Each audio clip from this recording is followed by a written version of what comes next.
Peggy 7. Hi, we're back.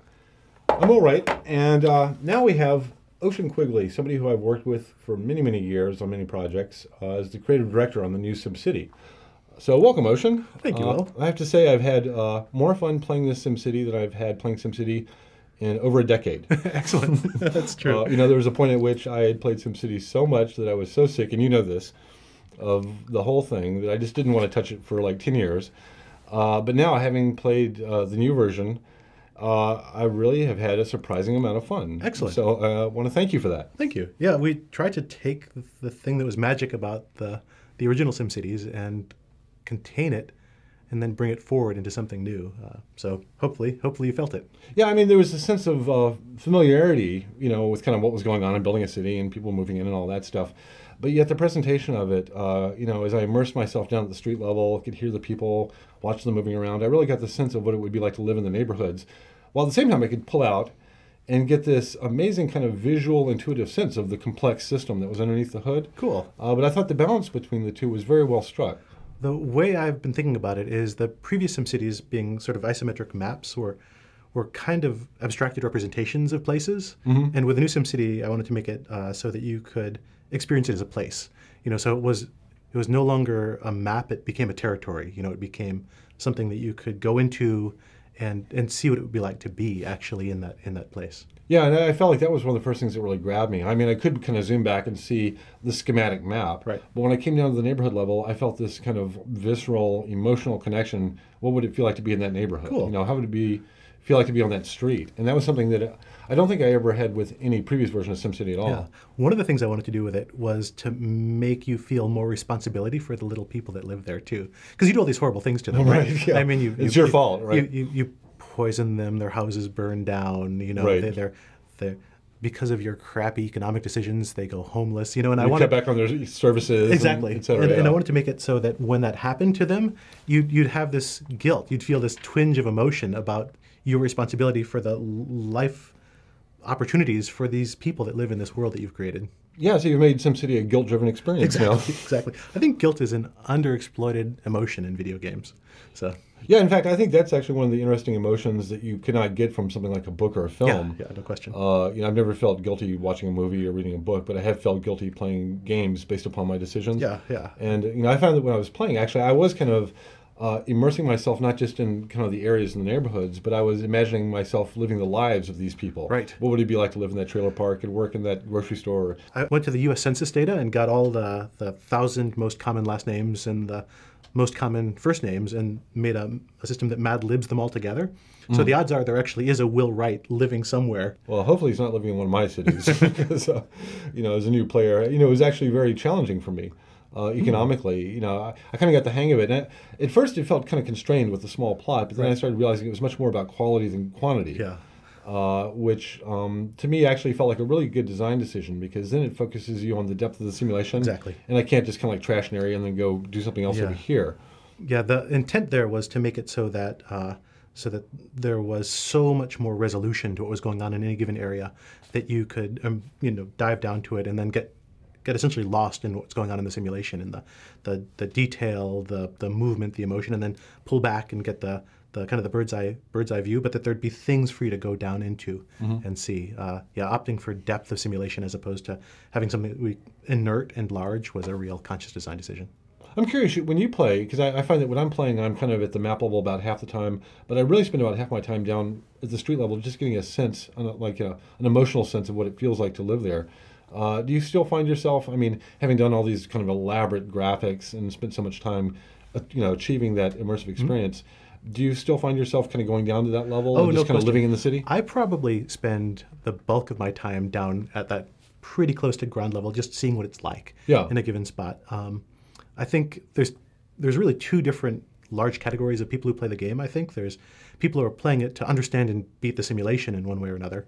And I'd say that the majority of the developers on the team are that kind of player. Right. And then there's people who are playing it because they want to build some environment and sort of feel what it's like to be in there and express some vision or fantasy about what the sort of world they'd like to build is. And I am very much in that camp. So I build stuff for 20 minutes and then I spend 45 minutes just kind of like wandering around at street level, looking at things and kind of tracking people and seeing what they're doing, and then taking screen captures of things, and then I'll zoom back out and I'll do another 20 minutes worth of work, and then I'll spend another 45 minutes zoomed in playing around with things. So it's kind of strategic up here and then experiential down there. I think so, yeah. When you zoom down, that's when you start experiencing the people as people, and the activity of the city as something that's affecting them, as something that's... Yeah, I found I spend a lot of time following like a police car and just kind of imagining what their daily beat is like, And as they drive through different neighborhoods, I'm going to get a sense of, oh, that's a kind of a scary neighborhood. That's a nice neighborhood, And I really like that it's almost a narrative that you're building,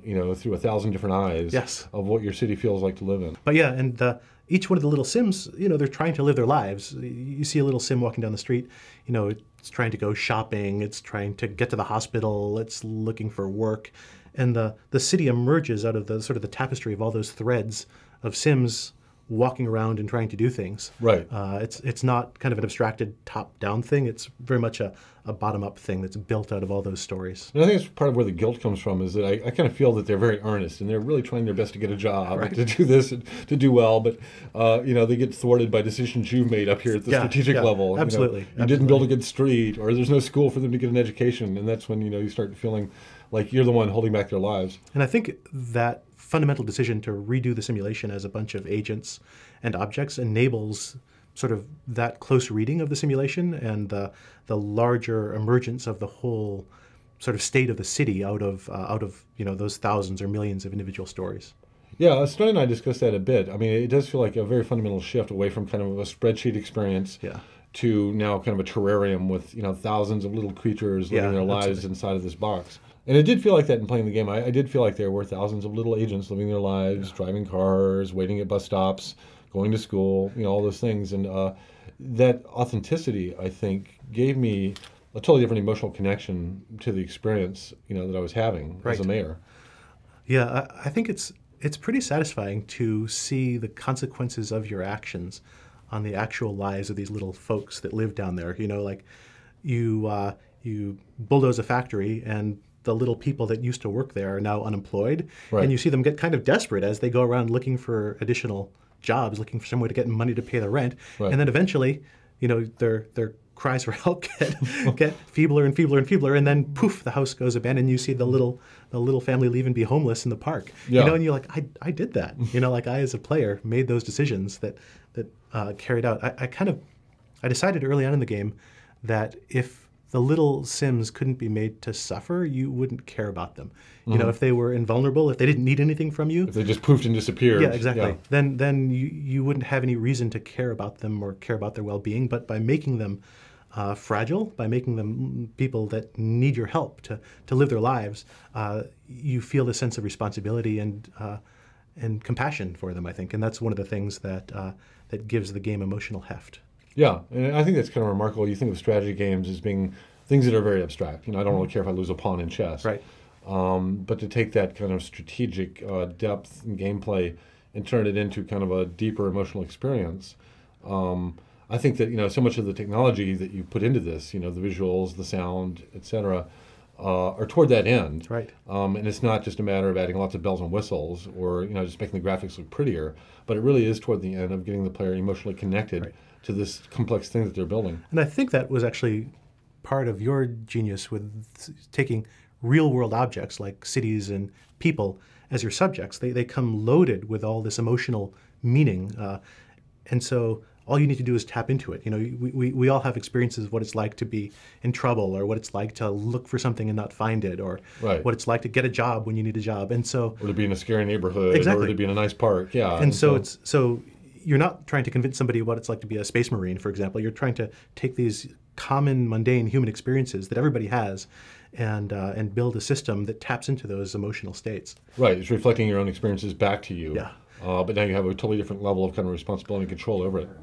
So all in all, I spent a lot of time, kind of playing with the basic stuff, the core city, building the roads, building it up. And then I just started getting into the specialties, kind of exploring, an ore town or a tourist town. And, I was just trying to really get a glimpse of the diversity of cities. Not every city is going to be this monolithic, one-size-fits-all thing. But in fact, you get these totally different flavors of cities. And that's something I'm just kind of getting into. And also the idea of the region gameplay and trading with neighbors. Right. the kind of multiplayer thing. But you know, I've been just remarkably impressed, not just with this as a game, but with my history of this and how much time I'd spent thinking about it, to be kind of surprised and delighted as much as I had by such a new interpretation of it. Right. It must be like seeing your kid go off to college and then come back years later. You know, like, yeah, oh, yeah. that's what became of you. Yeah, but also, you know, very proud in some sense, but also extremely happy and surprised that, oh my God, I never even thought you would turn into that. Right. You know, your success exceeded my expectations. Cool. Yeah, I mean, I can't thank you enough for doing such a great job with this. You know, I'm really looking forward to your next project. So, when are we going to hear more about that? I think for now, SimCity for a little while still. Okay. Yeah. But at any rate, thank you very much, Ocean, for being here today. My pleasure, Will. Thanks. And I'm really one of your biggest fans now. Thank you. All right, so that was Ocean Quigley, the creative director on the new SimCity, which will be out the first week in March.